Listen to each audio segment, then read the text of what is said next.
नमस्कार दोस्तों, मैं सत्येंद्र मौर्य। स्वागत है आपका हमारे YouTube channel Satyendra Maurya biochemistry में। इसके पहले हम लोग चैप्टर 3 पढ़ रहे हैं, इलेक्ट्रोकेमिस्ट्री का पहला चैप्टर यानी पहला टॉपिक जो हमने पढ़ा था डैनियल सेल के बारे में।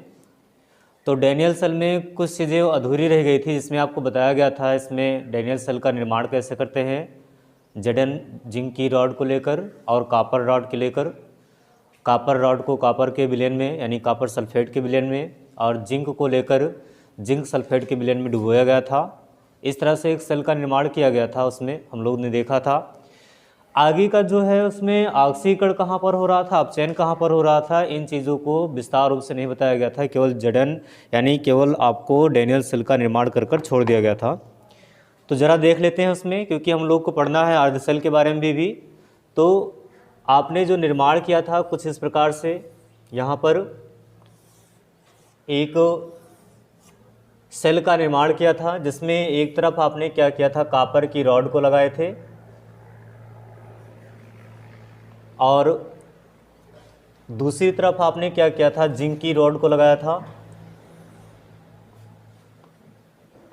जिंक पर आप बता रहे थे कि एनोड की प्रक्रिया हो रही थी, इसे आपने लिखा था जेडन की रॉड है। और यहाँ पर आपने लिखा था ये क्या होता है, एनोड होता है, क्योंकि आपने बताया था लोन, क्या बताए थे आपने, लोन बताया था, जिसमें आपने कहा था लेफ्ट साइड क्या हो रहा है, यहाँ पर आपने लिखा था लेफ्ट साइड ऑक्सीडेशन हो रहा था, आपने बताया था। और आपने कहा लेफ्ट साइड जो ऑक्सीडेशन हो रहा है उधर क्या उपस्थित होता है, एनोड उपस्थित होता है। और एन फॉर क्या बताया था आपने कि ये नेगेटिव होता है। इतनी चीज़ें आपने बताई थी। और यहाँ पर आपने जो जिंक रॉड को लिया था, जिंक रॉड को क्या किया था, ZnSO4 के विलयन में ही या उसी का लवड़ीय विलयन भी बोलते हैं, उसमें आपने क्या कर दिया था, इसे डुबो दिया था। और इधर आपने क्या किया था, कापर को लिया था Cu और आपने बताया था RC और P। R मतलब क्या बताया था आपने, right side, RIGHT right side. और क्या लिखा था आपने, रिडक्शन लिखा था। और दूसरी तरफ आपने यहाँ पर C फॉर क्या लिखा था, कैथोड लिखा था। और P फॉर क्या लिखा था आपने, पॉजिटिव लिखा था। तो इस तरह से आपने बताया कि जो हमारा कापर है, कापर क्या काम करेगा, कैथोड का काम करेगा। और कैथोड का काम करने के साथ साथ ये कैसा होगा, कैथोड हमारा पॉजिटिव होगा, एनोड हमारा कैसा होगा, नेगेटिव होगा। लेकिन एनोड कैसा होता है, एनोड की प्रकृति कैसी होती है, पॉजिटिव होती है, क्योंकि ये इलेक्ट्रॉन को त्यागता है। और कैथोड की प्रकृति कैसी होती है, नेगेटिव होती है, क्योंकि ये इलेक्ट्रॉन को क्या करता है, ग्रहण करता है। इसको आपने क्या किया था, एक वायर के माध्यम से, एक बैटरी से क्या किया था आपने, जोड़ा था आपने। और बीच में आपने एक मीटर लगाया था जिसका नाम था गैल्वेनीमीटर। ये है आपका गैल्वेनीमीटर। और आपने क्या किया था, इसमें लवड़ सेतु को बनाए थे। और लवड़ सेतु को आपने बताया था कि किससे बना होता है, KCl। और इसमें क्या भरा होता है, आपने बताया था अगर जल, ये भरा होता है। ये था हमारा क्या, एक डैनियल सेल। और यहाँ पर जो आपने कापर बनाया है, कापर रॉड को, तो आपने क्या किया था, कापर सल्फेट के विलयन में डुबो दिया था। इसे विस्तार रूप से पिछले लेक्चर में पढ़ाया गया है, आप वहाँ पर जाकर इसके पहले का वीडियो देखते हैं तो आपको समझ में आ जाएगा।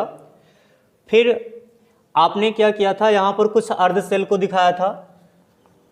आपने क्या किया था, यहाँ पर अर्ध सेल ऐसे कर कर आपने दिखाया था कि ये क्या है, एक अर्ध सेल है और ये क्या है आपका, एक दूसरा अर्ध सेल है। अभी बताऊंगा मैं आगे कि अर्ध सेल होता क्या चीज़ है, इलेक्ट्रोड भी बताया जाएगा, मानक इलेक्ट्रोड भी बताया जाएगा। तो यहाँ पर आपने क्या कहा था, जैसे हमारा जिंक है तो हमने बताया था जिंक क्या कर रहा था, जिंक 2 इलेक्ट्रॉन को निकाल कर क्या बना ले रहा था, जिंक 2+। और यहाँ पर क्या हो रहा है भाई, यहाँ पर देखते हैं तो हमने बताया कि यहाँ पर ऑक्सीडेशन हो रहा है, क्योंकि आपने पिछली क्लास में पढ़े हैं कि ऑक्सीडेशन मतलब क्या होता है, जिसमें से इलेक्ट्रॉन बाहर निकलता है।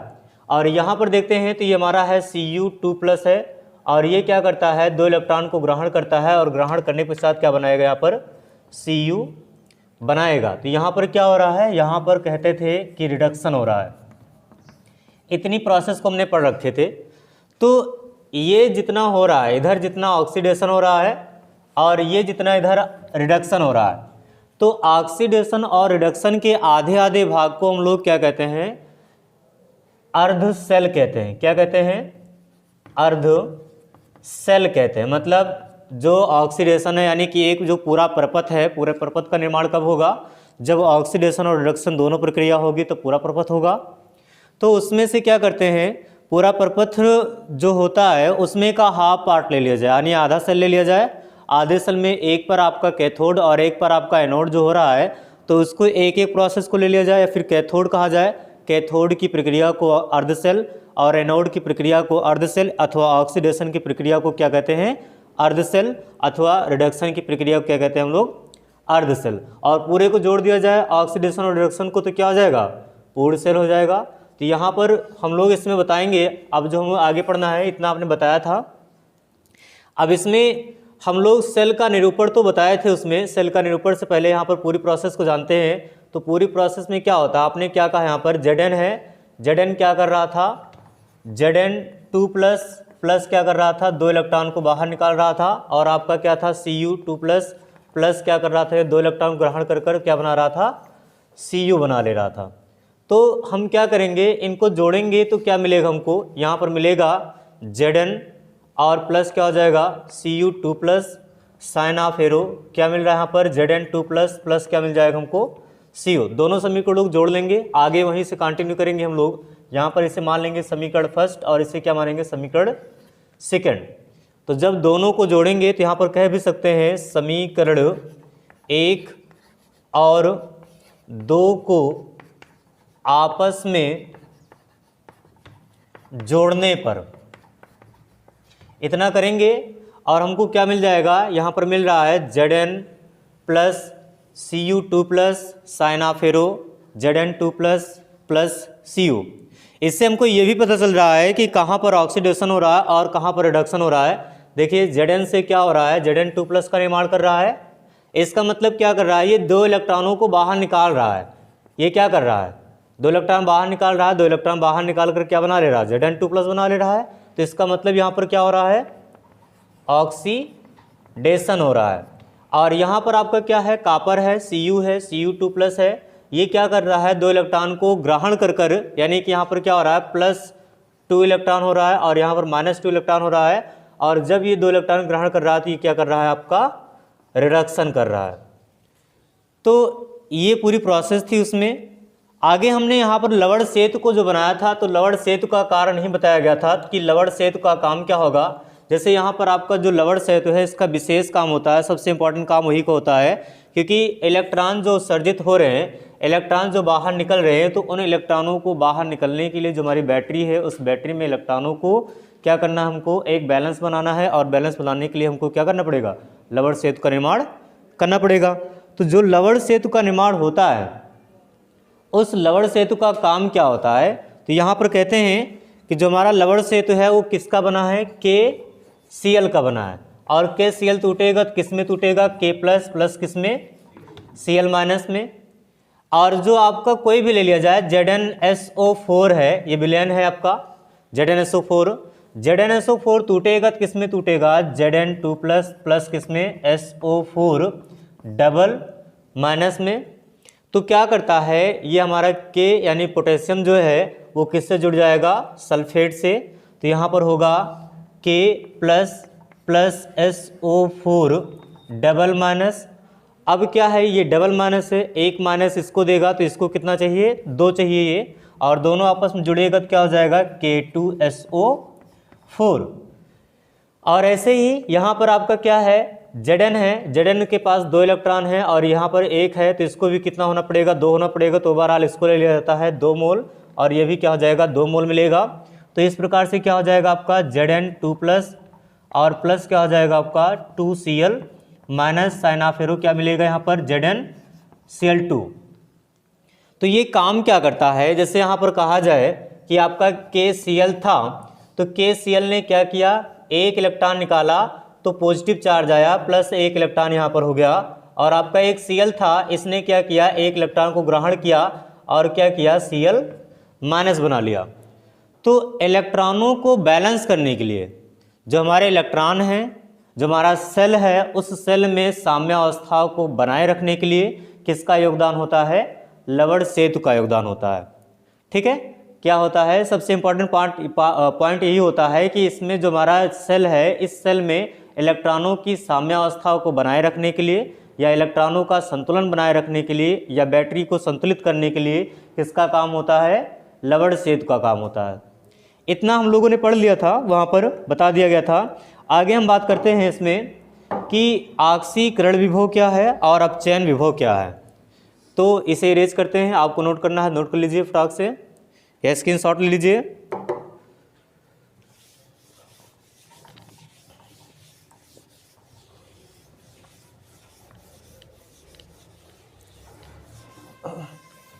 आगे हम लोग बात करते हैं ऑक्सीकरण क्या होता है।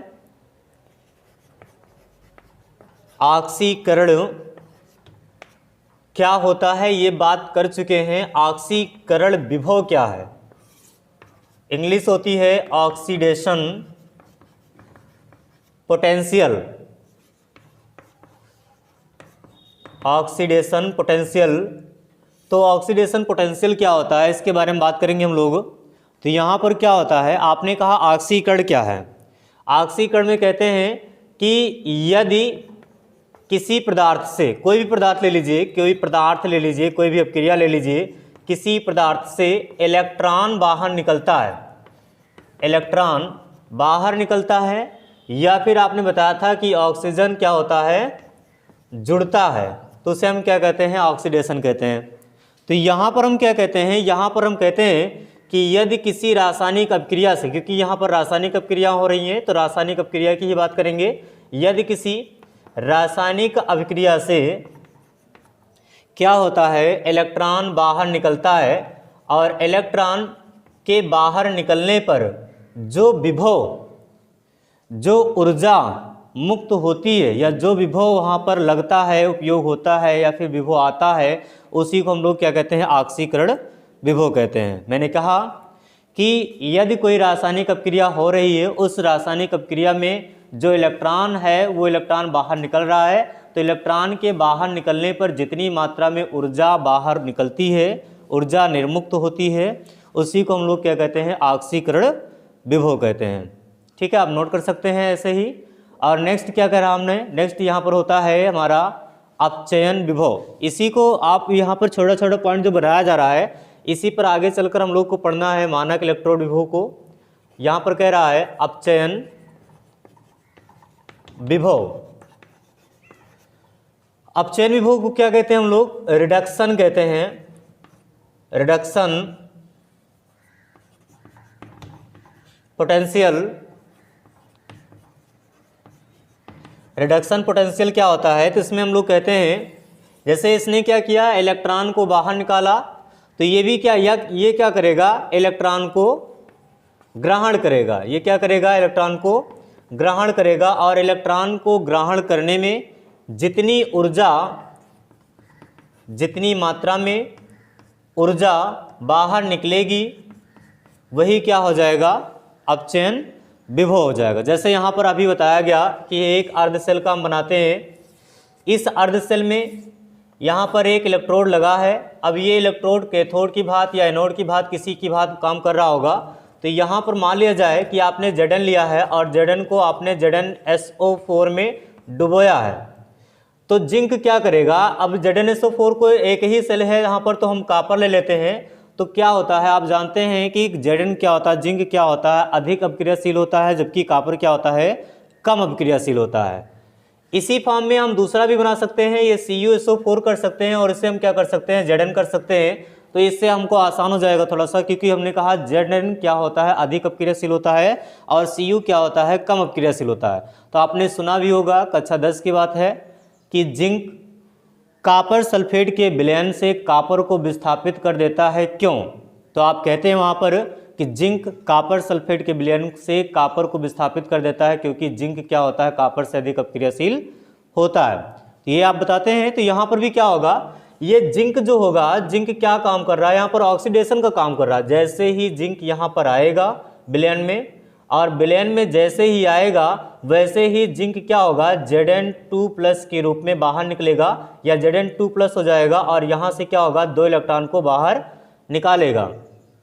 और जैसे ही 2 इलेक्ट्रॉन बाहर निकलेगा वैसे ही क्या हो जाएगा, हमारा जो Cu है, CuSO4 जो है, ये CuSO4 Cu2+ में टूट जाएगा और SO4 क्या हो जाएगा, डबल- के रूप में टूट जाएगा। अब इसी अपक्रिया में आप देख सकते हैं, यहाँ पर बात किया जाए तो आपका जो Cu है Cu2+ के रूप में हो रहा है और सल्फर क्या हो रहा है, 2- के रूप में। तो Zn ने क्या किया, कॉपर को विस्थापित कर दिया। अब हमारा कौन आएगा, Zn आएगा, जिंक आएगा किसके रूप में, 2+ के रूप में, और वो किसके साथ जुड़ेगा, SO4 के साथ, और SO4 डबल- के साथ जुड़ेगा तो क्या बनाएगा, ZnSO4 बना लेगा। और कॉपर था, ये Cu था, Cu ने जो इलेक्ट्रॉन Zn ने दिया होगा वही इलेक्ट्रॉन क्या करेगा, यहाँ पर ग्रहण करेगा 2 इलेक्ट्रॉन, और ग्रहण करके क्या बनाएगा, केवल Cu बनाएगा।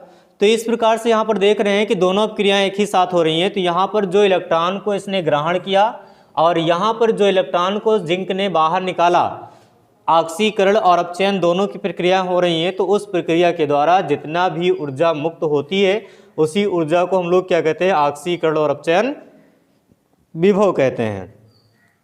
ठीक है, इतना आ गया समझ में। ये छोटे छोटे टॉपिक थे, आपको विशेष टॉपिक नहीं है, एग्जाम में नहीं पूछा जाएगा, लेकिन यहीं से लेकर हम लोग आगे बढ़ते हैं क्योंकि जो भी समझना होता है आगे के लिए होता है। अब हम लोग पढ़ते हैं मानक इलेक्ट्रोड विभव। मानक इलेक्ट्रोड विभव, ये इंपॉर्टेंट है। स्टैंडर्ड इलेक्ट्रोड पोटेंशियल,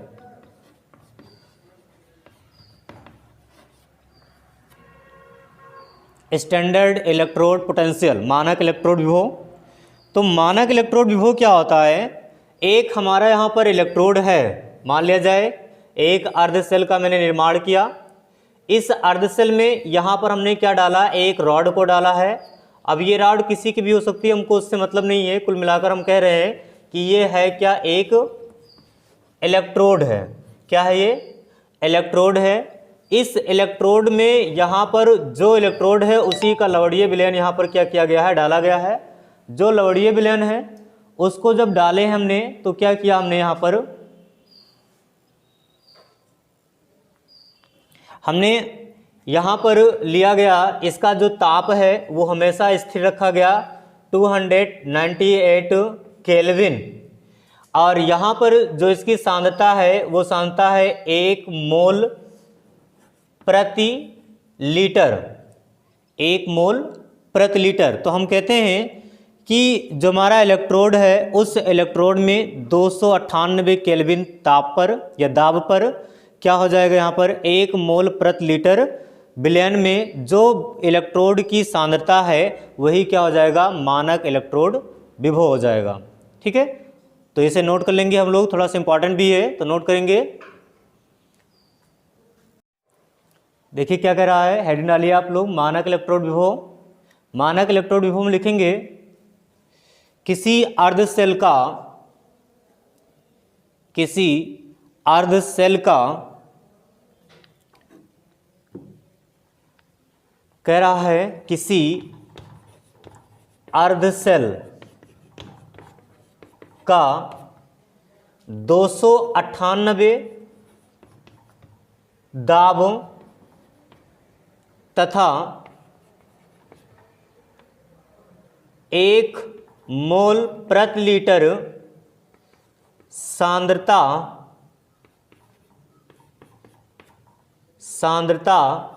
पर किसी धातु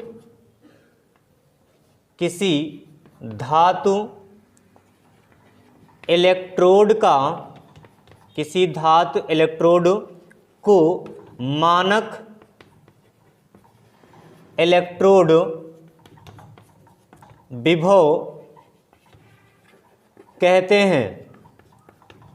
क्या कह रहा है, कह रहा है ये हमारा पूरा एक अर्धसेल है, इस अर्धसेल में ये धातु इलेक्ट्रोड लगा है और वहाँ पर दाब बताया गया 219 केल्विन, और यहाँ पर क्या किया गया है, इसमें 1 मोल प्रति लीटर की क्या है, सांद्रता है। तो यानी कि जो विलयन है, विलयन की सांद्रता 1 मोल प्रति लीटर है और उसका दाब कितना है, 298 केल्विन है, और इलेक्ट्रोड लगा है किसी धातु का, वो जिंक का, सल्फर का, या कॉपर का, किसी का भी हो सकता है। तो कह रहा है ये है क्या चीज़, आप जानते हैं कि ये एक अर्धसेल है। इस अर्धसेल में या तो ऑक्सीकरण हो रहा होगा या तो क्या हो रहा होगा, अपचयन हो रहा होगा।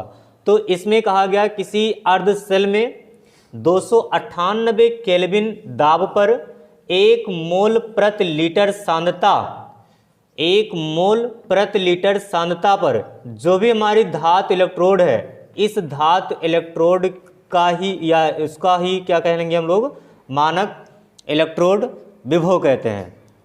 अब यहाँ से थोड़ा सा और इम्पॉर्टेंट की ओर बढ़ते हैं, वो है आपका सेल विभव। सेल विभव, तो सेल विभव क्या होगा, सेल विभव, सेल विभव क्या होता है, इसमें हम लोग क्या कहते हैं, सेल विभव को इंग्लिश में क्या कहेंगे, सेल इलेक्ट्रोड या फिर सेल पोटेंशियल, सेल पोटेंशियल कहेंगे। इसमें क्या होगा, इसमें हम लोग देखते हैं, आप यहाँ पर क्या कहते हैं, एक आपने अभी बनाया था गैल्वेनी सेल या वोल्टियर सेल को या फिर डैनियल सेल को, यहाँ पर इस तरह से आपने क्या किया था, बनाया था। इसमें एक तरफ आपने क्या किया था, जिंक की धातु को लगाया था, और दूसरी तरफ क्या किया था आपने, कॉपर धातु की छड़ को आपने लगाया था। यहाँ पर कौन सी धातु है, जिंक, और यहाँ पर कौन सी है, कॉपर, और इसको उसी के लवणीय विलयन ZnSO4 में और इसको उसी के लवणीय विलयन CuSO4 में डाला था, और इसको क्या किया था, आपने जोड़ दिया था, और यहाँ पर आपने लवण सेतु का निर्माण किया था। और आप यहाँ बता रहे थे कि इसमें क्या हो रहा था, एनोड की प्रक्रिया और यहाँ पर कैथोड की प्रक्रिया, ये चीज़ बताए थे। और यहाँ पर आपने बताया था कि एनोड हो रहा है तो यहाँ पर क्या हो रहा होगा, ऑक्सीकरण, क्या हो रहा है, ऑक्सीकरण, और यहाँ पर क्या हो रहा है, अपचयन हो रहा है। ये चीज़ आपने बताए थे। तो इसमें हम लोग सेल विभव में क्या कहते हैं, सेल अभी तक जैसे आपने कहा अर्ध सेल, तो अर्ध सेल का भी कुछ विभव था, और यहाँ पर अब क्या है, पूरा सेल है। तो पूरा सेल का मतलब क्या हो जाएगा, ऑक्सीकरण और अपचयन। अभी तक आपने क्या कहा, ऑक्सीकरण विभव क्या है, तो ऑक्सीकरण विभव में आपने बताया कि ऑक्सीकरण के द्वारा जो इलेक्ट्रॉन बाहर निकल रहे थे उसके द्वारा क्या हो रहा था, जो भी विभव उत्पन्न हो रहा था उसी को हम लोग क्या कह रहे थे, ऑक्सीकरण विभव कह रहे थे। अब यहाँ पर क्या हो जाएगा, ऑक्सीकरण और अपचयन दोनों के कारण जो भी विभव उत्पन्न होगा वही क्या कहलाएगा, सेल विभव कहलाएगा पूरा। यहाँ पर हम कहते हैं कि ऑक्सीकरण और अपचयन में या इन दोनों के द्वारा जो भी विभव उत्पन्न हो रहा है वही विभव क्या कहलाएगा, आपका सेल विभव कहलाएगा। ठीक है, जैसे देखते हैं यहाँ पर सेल विभव का मतलब क्या होता है, सेल विभव का मतलब होता है ई सेल बराबर, ई मतलब इलेक्ट्रोड है, यहाँ पर ई सेल बराबर क्या हो जाएगा, ई रिडक्शन माइनस ई ऑक्सीडेशन, ई रिडक्शन माइनस क्या हो जाएगा, ई ऑक्सीडेशन। ये क्या है, पूरा बोलते हैं इसे हम सेल विभव, क्या कहते हैं हम लोग, सेल विभव। और सेल विभव बराबर क्या हो जाएगा हमारा, सेल विभव बराबर क्या हो जाएगा, सेल विभव बराबर हो जाएगा हमारा क्या कहते हैं, रिडक्शन यानी कि अपचयन, अपचयन विभव माइनस क्या हो जाएगा, ऑक्सीकरण, ऑक्सीकरण विभव, यही हो जाएगा सेल यानी कि सेल विभव। तो सेल विभव बराबर क्या है आपका, अपचयन जितना हो रहा है और जितना ऑक्सी मतलब जितने ये क्या कर रहा है, इलेक्ट्रॉन को जितना ग्रहण कर रहा है और ये इलेक्ट्रॉन को जितना निकाल रहा है, दोनों का जो अंतर मिलेगा उस अंतर को भी हम क्या कह सकते हैं, सेल विभव कह सकते हैं। तो एक लाइन में हम लोग डिफाइन करना चाहते हैं, डिफाइन कर सकते हैं। डिफाइन करने के लिए हम लोग यहाँ पर विद्युत वाहक बल, आप ये भी पढ़े होंगे आपने, एक आपने पढ़ा होगा विद्युत वाहक बल। विद्युत वाहक बल क्या होता है, ठीक यही जो हमारा सेल विभव है वही क्या है, विद्युत वाहक बल है। इसमें कहते हैं कि 298 केल्विन दाब और 1 मोल प्रति लीटर सांद्रता पर, ठीक है, क्या कह रहा है, 298 किलो क्या कहते हैं आपका जो केल्विन दाब है और क्या कहते हैं 1 मोल प्रति लीटर सांद्रता पर जो भी हमारा ऑक्सीकरण है और जो हमारा अपचयन है, जो हमारा ऑक्सीकरण है और जो अपचयन है, इन दोनों का जो अंतर होगा, दोनों के अंतर को क्या कहेंगे? विद्युत वाहक, क्या कहेंगे? विद्युत वाहक बल कहेंगे। ठीक है, बहुत आसान तरीके से आप समझिए इसे कि चलिए मैं अगर ये तो मानक ले लिया गया है, कोई अगर स्टैंडर्ड ले लिया गया है, स्टैंडर्ड का मतलब हम लोग क्या कर रहे हैं, मानक ले रहे हैं, तो मानक में क्या हो जाता है, यहाँ पर ई नॉट लगा देते हैं, हर में ई नॉट नहीं होता है, NOT नहीं होता है, ये होता है NOUGH। क्या होता है? नॉच। इसे नॉच बोलते हैं बट सब लोग नॉट कहते हैं, तो इसलिए नॉट ही बोला जाता है। तो यहाँ पर क्या होता है, कह रहा है कि ऑक्सीकरण और अपचयन विभव में जो अंतर होगा वही क्या कहलाएगा? आपका विद्युत वाहक बल कहलाएगा। और इसी को क्या कहते हैं हम लोग? सेल विभव भी कहते हैं। ठीक है, बहुत आसान तरीके से। और दूसरी तरीके से भी समझते हैं हम लोग, यहाँ पर क्या है आपका एनोड है और वहाँ पर क्या है आपका कैथोड है। तो कहते हैं कि कैथोड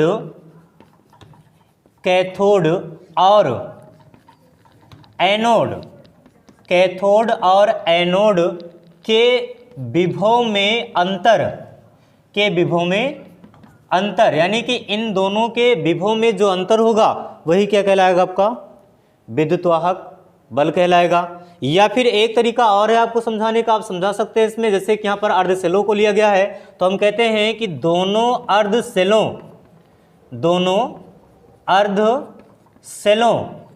के विभव में जो अंतर मिलता है वही क्या कहलाएगा? आपका विद्युत वाहक बल कहलाएगा। आप जैसे चाहें वैसे समझा सकते हैं, बहुत आसान तरीके से। तो यहाँ पर आप समझा सकते हैं, क्योंकि यहाँ पर क्या हो रहा है, एनोड है, और एनोड है तो ये इलेक्ट्रॉन क्या कर रहा है? निकाल रहा है। अगर इलेक्ट्रॉन निकाल रहा है तो क्या कर रहा है? इलेक्ट्रॉन निकालेगा। तो इसमें आप जानते हैं इलेक्ट्रॉन निकालने पर यहाँ पर उसका कुछ ना कुछ तो विभव मिलेगा ही। क्या कहते हैं भाई, आप फिजिक्स में पढ़ते हैं ना कि एक बिंदु से दूसरे बिंदु तक ले जाने में, जो इलेक्ट्रॉन को ले जाने में किया गया कार्य, वही इसकी क्या कहलाती है? ऊर्जा, पोटेंशियल कहलाता है, विभव कहलाता है। तो यहाँ पर विभव और विभवांतर तो हमको जानना है। तो विभव क्या हो जाएगा? एक इलेक्ट्रॉन यहाँ से निकला और निकलने के साथ ये इधर से इधर अगर आया तो इधर से इधर आने में जितना उसने कार्य किया वही क्या है? उसका विभव है। और इसने इलेक्ट्रॉन को जो ग्रहण किया और ग्रहण करने के साथ ये पॉजिटिव चार्ज को जो निकाला या नेगेटिव चार्ज को जो निकाला वो इसको इधर भी तो भेजेगा। भाई इलेक्ट्रॉन अगर इधर से इधर जा रहा, लगातार जा रहा तो एक दिन तो ये खत्म ही हो जाएगा। बैटरी हमको खत्म नहीं करना है, ये यहाँ से आएगा तो इसको बैलेंस करने के लिए यहाँ पर लवर से तो बनाया गया है, उसको क्या करे? बैलेंस भी करे। तो इसलिए क्या किया जा रहा है यहाँ पर? सेल विभव मतलब क्या हो रहा है? आपने बताया कैथोड और एनोड के विभव में अंतर, या दोनों अर्धसेलों के विभव में जो अंतर मिलता है, या फिर आपने क्या कहा? ऑक्सीकरण और अपचयन के विभव में अंतर, वही क्या कहलाता है? आपका विद्युत वाहक बल और सेल विभव कहलाता है। तो लिख लीजिए, लिखिए, मैं लिखा रहा हूं, नोट कर लीजिए आप लोग। हेड डालेंगे आप लोग सेल विभव, सेल विभव, और सेल विभव हेडिंग डालने के साथ ब्रैकेट में छोटा सा लिख लीजिएगा विद्युत वाहक बल, विद्युत वाहक बल।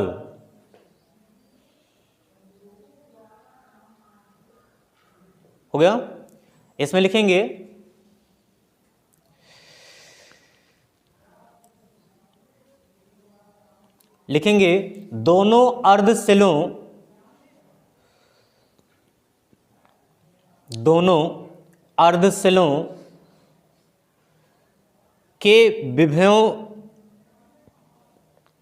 दोनों अर्धसेलों के विभवों के अंतर को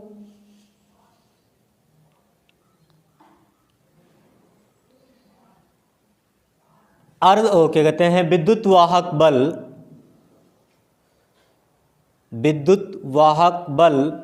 कहते हैं।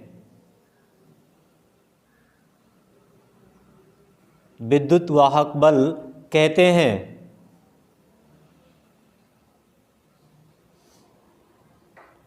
हो गया? और जो है अथवा करके लिखिएगा, अथवा अथवा ऑक्सीकरण और अपचयन, ऑक्सीकरण और अपचयन विभव ऑक्सीकरण और अपचयन विभव के अंतर को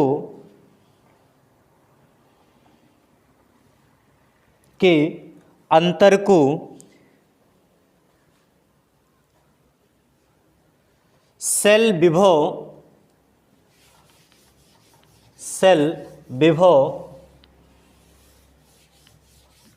अथवा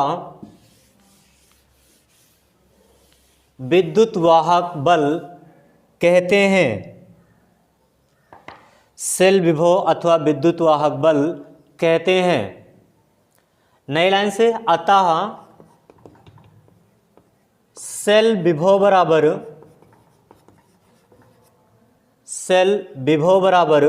क्या हो जाएगा? ऑक्सीकरण नहीं भाई, वो अपचयन होना चाहिए। अपचयन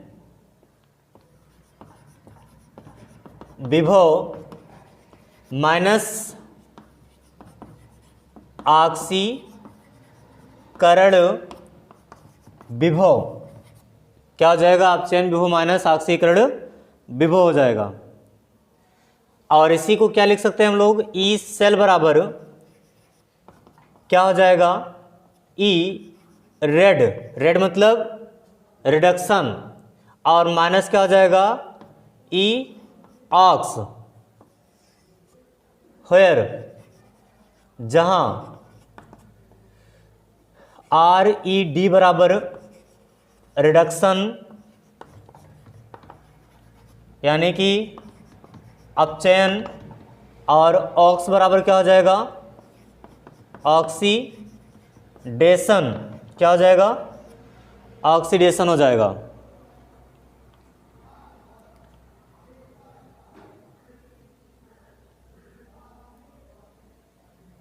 हो गया?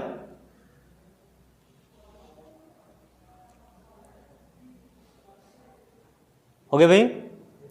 चलिए, इसमें मानक के लिए लिख सकते हैं। मानक के लिए क्या हो जाएगा भाई? वही आपका 298 केल्विन दाब पर, या किलो दाब भी बोल सकते हैं यहाँ पर, किलो दाब पर क्या हो जाएगा? 1 मोल प्रति लीटर सांद्रता पर। यही चीज़ ना, मानक के लिए तो क्या होता है? मानक के लिए एक मान लिया जाता है, एक मानक ले लिया जाता है।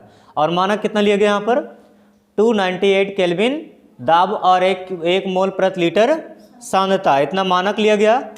अब इस मानक पर कह रहा है कि जो भी हमको ऑक्सीकरण और अपचयन विभव जो भी हमको मिलेगा वो क्या कहलाएगा? आपका मानक सेल विभव कहलाएगा, स्टैंडर्ड सेल विभव कहलाएगा। कोई दिक्कत उसमें? परिभाषा तो लिखनी पड़ेगी। परिभाषा मत लिखिए, केवल इतना लिख लीजिए, मानक सेल विभव बराबर, आप ऐसे लिख लीजिए, मानक सेल विभव बराबर क्या हो जाएगा? ई नॉट सेल बराबर क्या हो जाएगा? E naught reduction minus E naught oxidation. इसी को एक क्रम में और लिख सकते हैं यहाँ पर हम, तो उसका दूसरा क्रम क्या हो जाएगा? जैसे यहाँ पर ऑक्सीडेशन और रिडक्शन लिखा गया ना, तो यहाँ पर क्या लिख सकते हैं? ई नॉट सेल बराबर क्या हो जाएगा? रिडक्शन मतलब क्या? कैथोड, ई कैथोड माइनस क्या हो जाएगा? ई एनोड। भाई यही तो कहा गया, आपने प्रभाषण तो यही बताया ना, कैथोड और एनोड के विभव में जो अंतर मिलेगा वही क्या होगा? सेल विभव होगा। ठीक है, इतना कर लीजिए। फिर हम आगे बात करते हैं कि जब बैटरी 0 बताती है तो क्या होता है, और जब बैटरी प्लस बताती है तो क्या होता है, और जब बैटरी निगेटिव बताती है तो क्या होता है। उसके बाद नेक्स्ट लेक्चर में हम लोग बात करेंगे नैनसर्ट समीकरण की, जो कि बोर्ड एग्जाम के लिए बहुत इंपॉर्टेंट होता है। हो गया भाई इतना? कॉपी ना कर रहे हो तो आप स्क्रीनशॉट ले सकते हैं।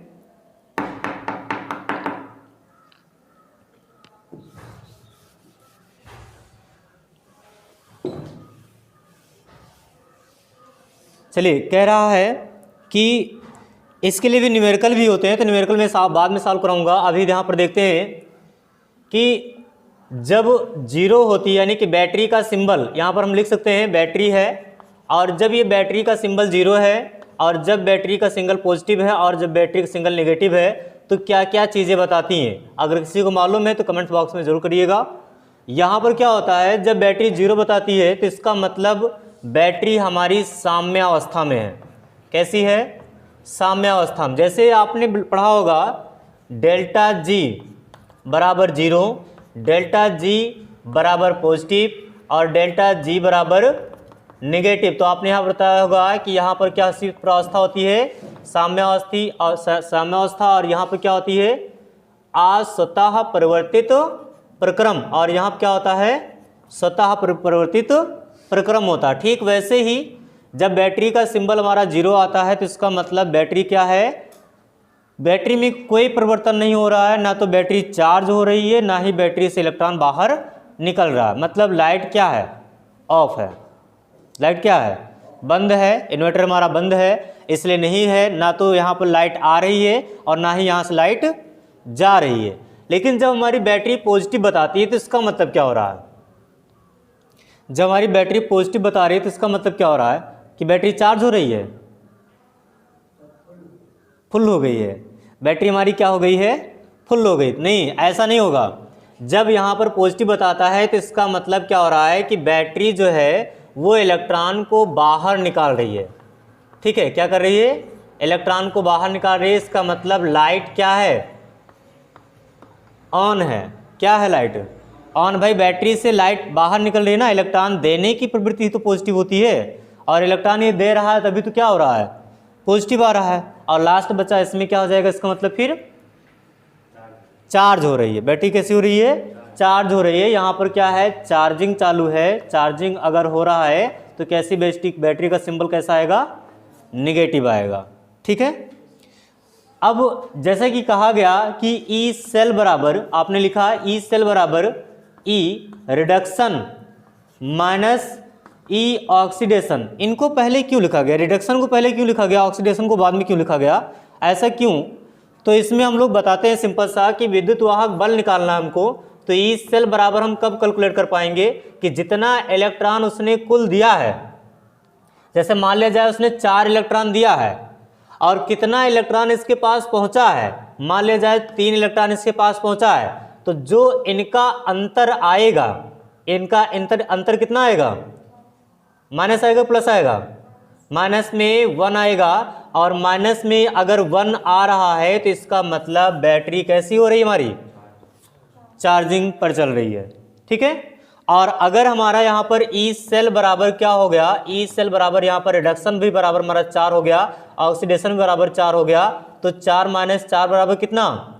0। तो इसका मतलब क्या हो गया? बैटरी में कोई परिवर्तन नहीं हो रहा है। और यदि हमारा ई सेल बराबर कितना आ जाए? यहाँ पर 3, यहाँ पर 4 हो जाए और यहाँ पर 3 आ जाए, तो आंसर हमारा पॉजिटिव आ जाएगा। तो पॉजिटिव आने का मतलब क्या हो रहा है? बैटरी हमारी इलेक्ट्रॉन को बाहर निकाल रही है, यानी कि बैटरी क्या है? ऑन है, जिससे ये हमारा क्या होता है? एक सेल विभव कहलाता है। भाई आपने क्या किया होगा? आप मापने के लिए आपने लाते होंगे विभवांतर मीटर को, वोल्ट मीटर को, अमीटर को, कुछ भी लाते होंगे। उससे क्या करते होंगे? अपनी बैटरी को मापते होंगे कि क्या बैटरी हमारी ख़राब हो गई है, चार्ज है कि नहीं चार्ज है। ये यहाँ पर प्लस और माइनस उल्टा जुड़ा है, सीधा जुड़ा है, कुछ भी करते होंगे। तो वहाँ पर बैटरी जो आपका वहाँ पर बताता है प्रतीक, वहाँ पर प्रतीक में कुछ ना कुछ ऐसा सिंबल देता होगा, नेगेटिव के रूप में, पॉजिटिव के रूप में, या रेड जल रहा है या ग्रीन जल रहा है, कैसा जल रही है लाइट, वहाँ पर कुछ ना कुछ आपको इंडिकेट करता होगा। तो इससे पता चल जाता है कि बैटरी हमारी कैसी है। तो जो जानकार होते हैं वो जान जाते हैं, बाकी मैं नहीं नाप पाता भाई। ठीक है। चलिए आज के लिए यहीं पर छोड़ते हैं। आपको हमारा लेक्चर कैसा लगा भाई दोस्तों? बताइएगा कमेंट में। धन्यवाद भैया।